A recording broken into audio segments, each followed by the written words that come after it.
Good evening. It's 7 o'clock, and I'd like to call the meeting of the Urbana City Council to order. Oh, I'm sorry, duh. Put me down as duh. I hadn't opened my folder yet, or I would have seen it. The Cunningham Town Board to order. Would the clerk please call the roll? Mr. Here. Ammons, Mr. Brown, Here. Mr. Jacobson, Here. Mr. Madigan, Ms. Marlin, Here. Mr. Roberts, Mr. Smythe, Mayor Pressing. Here. The first item is public participation. Is there anyone who would like to address the Cunningham Town Board? Apparently not. Minutes of the previous meeting, October 5th, 2015. Do we have a motion? Second. Motion by Smythe, seconded by Marlin. Any additions or corrections? If not, all those in favor, please signify by saying aye. Aye. Those opposed? That motion carries. Committee to verify bills. Michelle Mayall, Township Supervisor. The November bills, including October interim, town fund is $73,204.84. General assistance fund is $18,506.80. Any questions for Michelle on the bills? Is there a motion to approve? Second. Motion by Smythe, seconded by Jacobson. Any discussion? All those in favor, please signify by saying aye. Aye. Those opposed? That motion carries. Reports of officers. Michelle. Just one thing, we have started the coat drive. We usually do that in December, but with the colder weather, we started it in November 1st of this year. We already have had a lot of items dropped off and more calls today of people wanting to know times and stuff to drop them off. So there's stuff ready and available at the township office in the lobby, coats, hats, gloves, everything. So if anybody has anything, feel free to drop it off. Okay. Unfinished business, approval of the Rent Assistance Program Manual. I did, Bill had a suggestion as far as, let me get to it. Non-liquid assets. So everything in the manual remained the same except in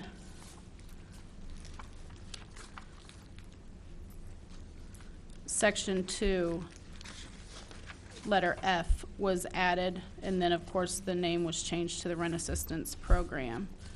But everything else was the same. So I sent everybody in the email, and I also put some of these on the back table that gives the general outline and guidelines of the Rent Assistance Program. It has very basic eligibility requirements and the application process. Any other, questions would have to be, pretty much we would need to see an application to answer. But as far as, age and income and those types of things, that information you all received, and it is on the back table also. Aaron? I didn't see this earlier, but as I was reading through the additional information, and it says Cunningham Township does not discriminate against a person because of race, color, and it goes on through various different categories. Is this consistent with our human relations ordinance or something? How do we determine that information? It is basically the same information that is taken off of our general assistance application. Is that something that we have some say in or something? What I'm getting at is that it doesn't say anything about people with prior convictions and things like that. Like That's separate. That is, when you are talking about welfare, there are certain felonies that make a person ineligible for any type of welfare assistance in the state of Illinois, certain type of drug and class felonies. So that's not addressed in that part of it. That sounds like something for Carol. No, that's why I wanted to be clear. Is this is a state statute type of thing, or is that something that we have any say-so at all over? Do we say, for instance, if there's any breakdown in that, is it just a blanket, if you have a felony, you're disqualified, or is it? No, it more pertains to Class X and Class 1 drug felonies. Okay, all right, thank you. Diane? Can you tell us how you're going to be advertising this or getting the word out? I have sent this to all of the social service agencies that we receive newsletters from, and others that I know of in the community. The News Gazette is also going to get this. WDWS will get it, and other than the social service agencies, that's where pretty much the ones that we fund with social service funding, and then Council of Service Providers to the Homeless and social service agencies like that all have this information. The tenant union as well? Okay. Bill? Can you just briefly explain if there are any major differences in the qualifications for this as opposed to general assistance? With general assistance, the income is the big difference between the general assistance and the rent. The general assistance, you cannot gross more than $660 a month from employment. So the difference is the rent assistance program is for people that can continue to maintain to pay their rent. That's just they've fallen on some type of hard time, whether it be a car repair or a medical expense or daycare or something that prohibits them from paying their rent this month, or however what caused them to get behind. But the income is the biggest difference. Aaron? So I was wondering if it's possible to send this out to all the local churches as well. Sure. Okay, and just for my clarity around this issue, so the Class 1 and Class X is a state statute that eliminates people with that felony from receiving this assistance. Class X, yes. Class 1, there is certain requirements as far as either rehab or counseling or something, and then there's like after 1996, there's different specifications for Class 1. They could be potentially eligible, but Class X is a no. But all of that is all state mandated. This isn't anything that we're imposing. I'm just trying to narrow it down to if there's something that we could talk about as opposed to something that state legislators would have to deal with. Where we get our rules and laws from is from the township officials of Illinois. Okay. So they're actually in the process of redoing the general assistance manual, and that is one of the issues that they're addressing. And we don't know how they would not tell us that at our last training seminar. But they're rewriting the manual, and I think it's with legal now. So we're hoping by like April they will be out with a new manual. But so as far as whether it's state, that's where we get our information from, and our laws and the rules that we have to follow. Okay. Is there an identifiable statute that we could look at? I mean, let's suppose that, for example, we would like to suggest to our state representative or our state senator that, a modification in this. Is there an existing statute that we can point to tell them exactly what we're after? I'm not positive. I could look back through the old DHS manual because they had that in there also in theirs. So if it's a law or what do you know what the statute, if there's a statute with that, Fred? One specific one? No, I don't. Yeah. Yeah, I mean, because I guess there's two classes of things. There could be an administrative regulation, which would originate in the executive branch of the state government, or there could be a statute which would originate with the legislature. And if we wanted to say, oh, that should be modified, Right. then it would be real helpful for us to be able to pinpoint exactly where the the regulations that we're operating under are coming from. I'll look at the old DHS manual, but when we followed that manual, that was state that you couldn't go to DHS and get TANF or the link card or anything else either. It was no welfare for Class X drug felonies. So I'll look in the DHS manual and I can email all of you and let you know what I find in there, and then, you know, we can research it further. Thank you. Okay. So you want to vote on the approval of the rent assistance manual as revised? Diane? I move approval of the rent assistance manual. Second. Motion by Marlin, seconded by Jacobson. Any discussion?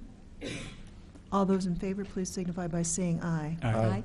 Anyone opposed? Okay, that motion carries.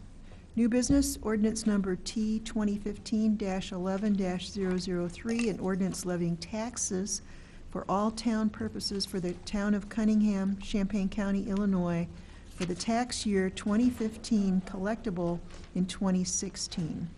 Michelle? It's that time of year again. I am not raising the levy again this year. I am keeping it at the same dollar amount that I requested last year. We received a little over $100 extra than we did from what I requested last year due to rounding and the decimals and all of that good stuff. So if you take what we actually received, which I know I'm going ahead of myself, but it's on the resolution. So we actually received $1,303,475, and the last 2 years I've only requested $1,303,358. So it's not 100%. It's a little bit less, and the EAV went up $4 million this year, according to Sasha out at the county. So that might help taxpayers a little bit. But as far as the township goes, the levy is not getting raised. Charlie? I'll let Bill go first. Oh, sorry. You're waiting for him. I didn't see you. Bill? So as far as tax caps go, have they given you any indication was there any inflation last year? That I don't know. Okay. I didn't ask that. And then I had one question on the administration for general assistance. I was comparing it to last year, and I noticed that I think I have the years right. This year it went to $90,160. Last year it was about $64,000. Was there a new part-time person, or? There was, the receptionist was a part-time position, but we need 4 people in the office, so I returned that to a full-time position. I tried part-time for 1 year, and it just wasn't enough. When we have someone, in a meeting, and if someone's gone, that leaves the one person there. So I tried it at 1 year at part-time, the front desk position, and especially with the rent assistance program getting ready to kick in, we're not going to be able to do it part-time. Okay, and then for medical care, do you know how much we spent on the medical care this past year? I think you have $127,900 budgeted this year. Well, with the Affordable Care Act, we probably spent under $2,000 because our clients, we aren't paying for their medical at the moment, except for the dentures and the eyeglasses and those types of things, which we still are paying for, but we didn't pay probably over $2,000 in medical. Okay, thanks. Charlie? And Michelle, we had increased the social services to $200,000 for this year. Where is that reflected in the budget and in this ordinance? This is for the budget for next year. What the budget you guys already approved, that's already done and said. So if I stick to the 1,303,358, what I levy, that is the exact amount to the dollar of our budget with 100,000 in social service funding and 50,000 in rent. Okay, so we're taking 100,000 then this year from surplus. Probably by the end of the year, we'll have to see. Okay, and doesn't this levy really, don't we get half of this money in the current budget as of January 1? Right.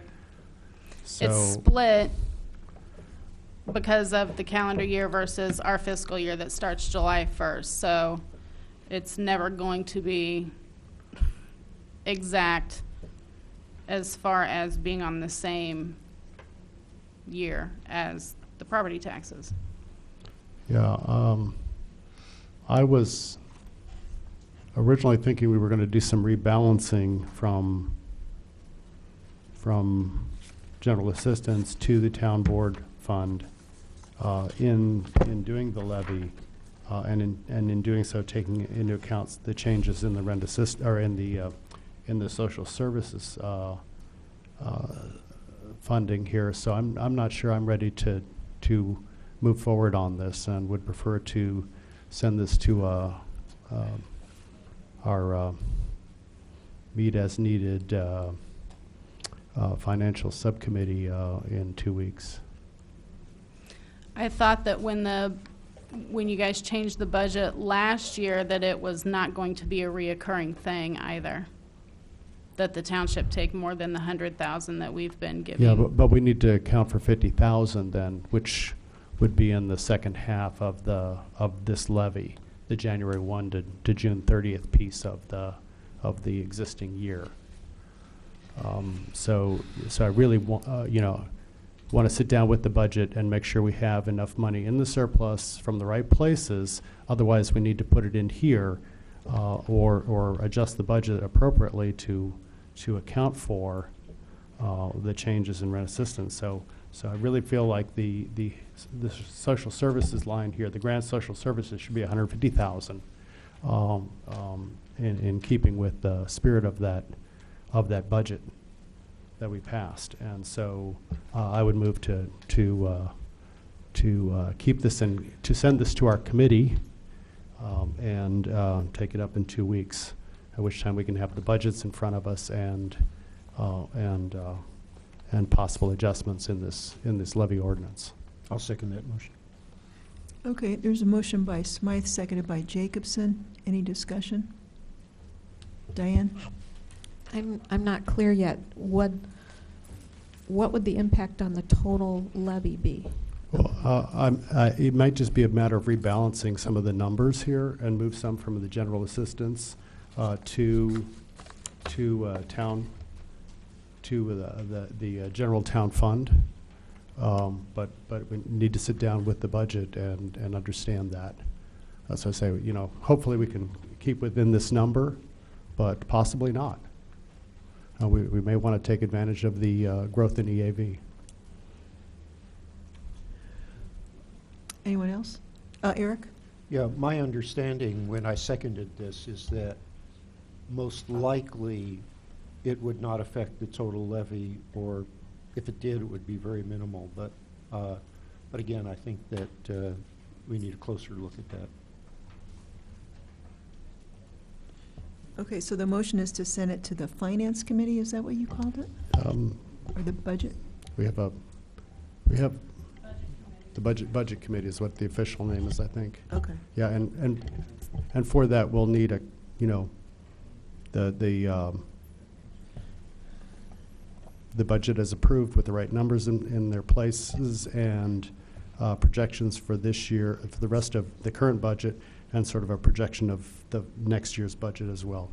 I can resend the budget, but everybody has the one that was approved. Oh, we do? Okay. Yes. Okay. And it's online as well, isn't that correct? It's on. Probably. Yeah. Okay, would the clerk please call the roll? No, excuse me, I don't think we have to do that. All those in favor, please signify by saying aye. Aye. Those opposed? That motion carries. And I'll make the same motion for the resolution since they're paired together to send this to the budget committee. Is there a second? Second. Motion by Smythe, seconded by Jacobson to send the resolution number T 2015-11-005R to the Budget Committee in 2 weeks. All those in favor, please signify by saying aye. Aye. Those opposed? That motion carries. Closed and open sessions to consider pending litigation pursuant to the Open Meetings Act 5 ILCS 120/2C11. I can give you a report here. You don't need to go into closed session for this. Oral argument and the appeal in the Carl case was held in the appellate court in Springfield 11 days ago, October 22nd. I would describe it as a very lively discussion by the court. At this point, we're waiting for their decision. Under their rules, they render a decision within 60 days of oral argument, often sooner. I've had them as soon as 7 days. We're now on 11 days, so it's not going to beat my personal record on one. But it could be any time, and as soon as we get it, I will forward it on to everybody, and then we can discuss it after we get it. See what impact it has on us and what we want to do. Okay, any questions for Fred? So, Eric? I think I know the answer to this, but in the meantime, there's really nothing to be done except to wait? At this point, yes, that's correct. Okay. Okay. There being no further business, this meeting is adjourned. Thank you all.